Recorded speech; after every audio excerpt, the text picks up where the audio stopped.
Hello and welcome to Longship Gaming. Today I am going to be going over my Star Wars Shadows of the Galaxy TCG pre-release experience that was held yesterday as the time of this recording. The pre-release weekend, July 6th, at Face to Face Games. I want to give a shout out to them, and I'll link to their store. They've been a great home for me for doing a lot of limited. They do constructed events and so on. Great environment, great store, and everybody would attend to this. Really a bunch of friendly people, a lot of new faces I hadn't seen before, but all very good games and a lot of fun. So in this video, I'm going to be going over what I ended up building and running as my deck, as you can see here. I will go over the leaders that I pulled for this pool, the sealed pool, and the hits I got, so the rares and legendary that I got as part of this. I had a fairly high rate out of 6-packs. I got like 8, which was I can't complain about. It was pretty good. I don't think nobody in any of their pools pulled any showcases or anything. At least not that I heard. They could have. I didn't hear any shouting, but regardless, it was a fantastic time. And I just realized, and if anybody I played against ends up watching this, I realized I had put the blue base in here instead of the yellow base. I mean, I don't know why I did that. I think I probably still had it in my head when I was building it that I was going to build into blue because the blue pool was pretty strong. So apologies to anybody. Nobody mentioned it. And basically a base is a base, but the clear intention was to play cunning. So, as you can see here, what I ended up going with was Boba Yellow. And what, of course, pushed me towards this were 2 copies that I opened of Boba Fett's armor. So, I did have, I think, fairly strong cards to run Han Blue. But the synergy for Boba Fett just worked out a little better. So for our cunning cards, and as you can see here, what I found interesting was there was not a lot of heroic cards. Most of these were generic cunning. Cloud Rider, MVP with one of the MVPs under Boba, of course, because it turns into a 2-cost 4-power bullet. And it was great to use in combination with certain other cards to clear the way when I needed it. Played every game. Cartel Turncoat was played pretty much every game just because it was low cost, and the 1-card draw really didn't matter ultimately. And of course, it has a keyword on it, so it could, when he flipped into his leader form or his unit form, it was doing a lot more work. Surprisingly, stayed alive for a lot of the games. Fennec Shand, MVP in a couple of games. She didn't come out that often, but at one point during the game, my opponent basically put out Chewbacca as a threat that probably would have ended me on the next turn. But I just hadn't the right number of different cost of cards in my discard, and Fennec came out and just one-shotted Chewbacca off the board. And she survived it too, because he didn't really have a lot of grit on him yet. Resourceful Pursuers, I think, only came out in like 1 game. Liberated Slaves came out in every single one. Shockingly good card for a common, especially in limited formats. It's a 3/3/5 like that and has all these keywords. So for now, the only one that really mattered was Wookiee. And oddly enough, that actually did trigger with the Wookiee Warrior I had over here. Privateer Sick, never really got it out to be able to put the shield on it. Coruscant Dissident, amazing card. I really like this card actually. You may ready a resource. 3/4 has survivability on the turn it comes out generally, and gave me a couple of really good value turns.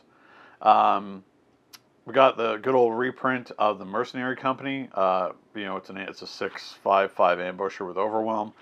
That's how I was able to close out one of my games with that one. It's extremely potent, and of course gets that little boost with Boba, so it becomes a 6/5. Cobb Vanth, there's a lot of MVPs. Cobb Vanth, I got him out every game. He died every game. He got me value every game, including on occasion getting killed, me finding Cloud Rider, dumping it out, and then being able to play it out on my turn and take something out on the other side. a lot of value there. A lot of interesting recursion because it actually worked pretty well a couple of times. The Bounty Hunter's Quarry. Warzone Lieutenant, I think I maybe only got him out like in one game. One cost two, two's fine. I think there was a couple of, actually no, sorry, there's a couple of games where I was able to get Cartel Turncoat and Warzone Lieutenant out on turn one, which was, I felt, pretty solid.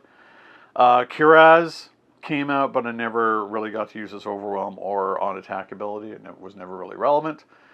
Gamorrean Retainer saved my bacon a couple of times with its Sentinel. MVP Sundari Peacekeeper, this card is amazing. I love it to pieces. Mandalorian, I never was able to trigger the Mandalorian synergy with the Mandalorian Warrior over here because I didn't really have a lot of it. But this did its work in the Restore and again saved my butt in the last game that I played. For our, going back over here, should have done this in a better order, but going back to Cunning, so Wanted I think I got out once. Wasn't really too relevant in refreshing my... Actually, I think on the turn that I did take out something that had Wanted on it, it didn't actually do anything warranted. Surprise Strike, good for clearing the way. Never really used it to clear out games. Always ended up resourcing a new adventure. I thought I was going to be able to play the thing for 4, but it never ended up being in my hand. Had visions of, I don't know, a mercenary company, for example, being able to play that twice in a turn or something, but it really never happened. But the most important piece of this was Boba Fett's armor. I opened 2 of them. That's what put me into Boba Fett for sure, because once you get him out and flipped and put the armor on him, he's extremely difficult to remove. And of course have a backup in case the armor gets removed, but nobody really did play anything. There were no disabling fangs, for example, that were knocking the armor off. In a pinch, I was able to give it to other units, like the Protector of the Throne really came in handy in one game, making it a 4/6 Sentinel. Was pretty relevant in a couple of games. Fugitive Wookiee, I think I got out once just as here's an extra card that I need to put out when I can play it. The bounty never really came into effect at all. Yeah, usually just got resourced. Relentless Pursuit. So there was one game I played against Han Green where there was a lot of capturing. We almost had... my opponent didn't have Bounty Hunter's Core, but they did have Take Captive, and they did have the Discerning Veteran. So it was kind of funny that over on turn we kept stealing our units back from one another. I think in one turn we went back and forth 3 times. It was pretty funny. But I think that's really the only game I ever got Relentless Pursuit out that really mattered. And of course I don't have... I've got Discerning Veteran as the only Bounty Hunter in this. So...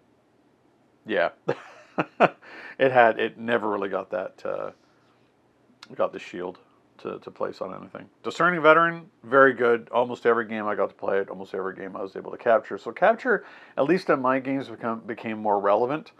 What wasn't relevant, really, for me, was Smuggle. I did resource. This is my only Smuggle card. Collection Starhopper was the only one that I had as a Smuggle card in this pool. Not in the pool, but in my deck. And I decided, well, we'll resource it. And a couple of games I did actually bring it out from the resource, but otherwise it didn't really matter. Spark of Hope. Well, this is one of the few sources of ramp in this set, and it was amazing, especially early game when I had really either had to run a Cloud Rider into something on a turn, like on turn 4. No, sorry, turn 3. Or the Cartel Turncoat, or the Warzone Lieutenant went down, or the Gamorrean Retainer went down. I always kept it in my hand just in case. And I was very lucky in most games that when that happened, I could... I had Boba Fett's armor.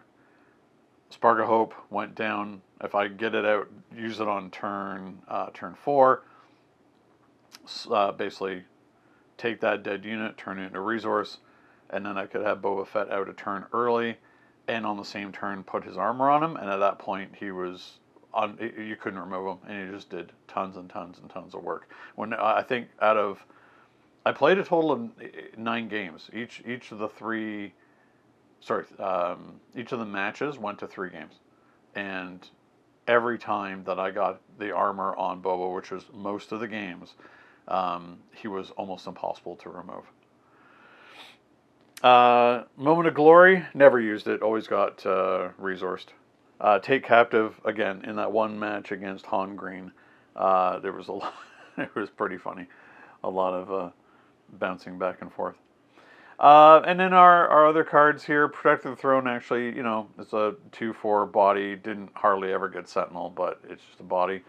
Mandalorian Warrior, again, a 3/3 for 3, was just a body.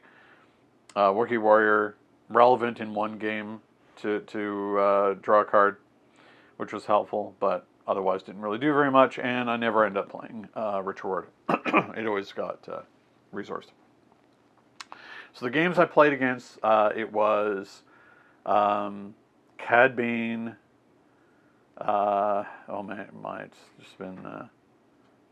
Oh no, it was okay. So no, it was Cad Bane. It was the first game I played.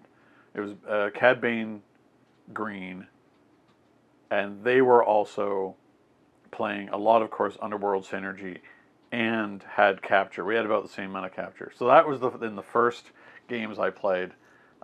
Where I went 1 and 2.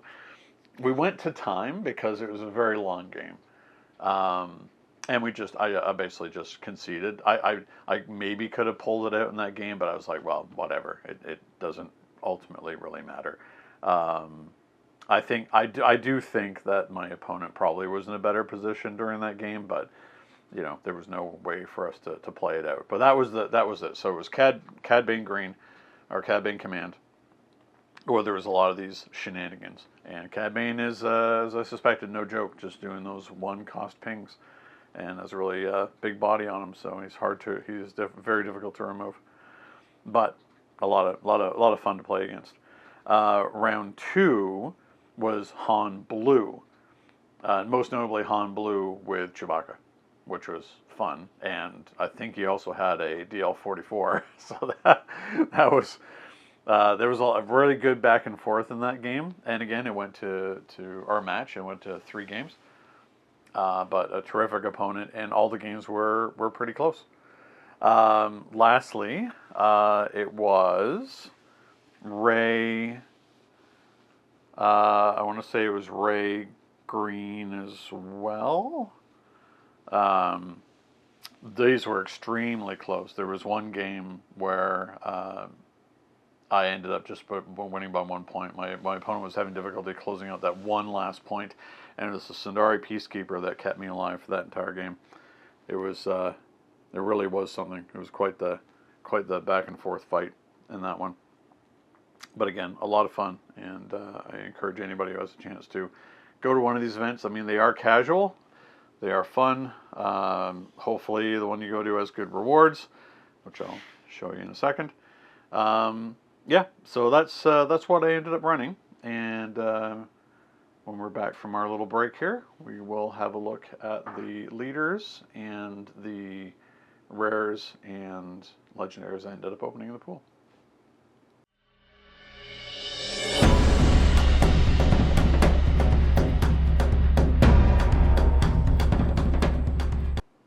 All right, so here's a look at the leaders and the rares and legendaries I got. I hit above my weight, I think, in terms of got 7 rares and 1 legendary, and 2 of my leaders were rares, and the Kylo Ren is a hyperspace, which I'm happy about that. So Fennec, Kylo, Jabba, Boba, Han, and Bosk. So as much as I wanted to be able, like, Fennec was right out. I think she's just overall too weak. Jabba, again, no real way. I didn't really have very many bounties, and then I think is just too late and too unimpactful to come out, unfortunately. Kylo, I had no discard synergy whatsoever. I wasn't in aggro, and actually my villainy pool was extremely weak. Han was an option because of Han Blue would have been a thing, but I'm ultimately glad I went with Boba. And Bosk. I really wanted to play Bosk, but again, I didn't really have very many bounties that I opened in the pool, so there wasn't much point. The strength really lay in the rares and legendary that opened. So Chewbacca, which was pushing me towards Han. Interestingly, in all the pre-release kits that were opened, I think 3 people opened Chewbacca, so he was quite common. The Wild Rancor was never going to be an option because of the double red. Ephant Mon was definitely an option, but then it would lock me into green villainy, and there really wasn't much that I could do with that. Altering the deal without that much capture. I mean, it could have been played with Ephant Mon, maybe, but yeah, again, the rest of my pool didn't support it.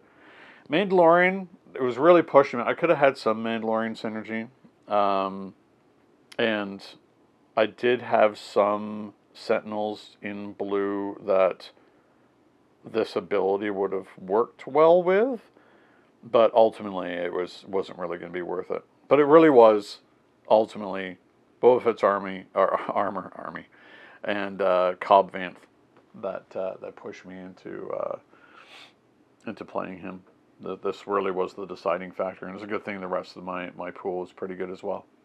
So because it was a pre-release and they had the kits for it, they give out these the nice little token boxes for set 2 and a Shadows of the Galaxy initiative marker. So I've yet to decide what to do with these. They're nice little things. I don't need them because I've switched up how I use tokens and so on. But I certainly don't need more than that. So I've yet to decide what to do with them. But, you know, for our purposes, most importantly, we got... Oh, look, they're all Bo-Katan. And because I like Bo-Katan, that must mean that they're going to be very lucky for me. So let's clean these up. And then we will open these 3 packs. And hope for some luck. But you know what? Even if it's not luck, I'm looking forward to cracking new packs of this set and playing with new stuff.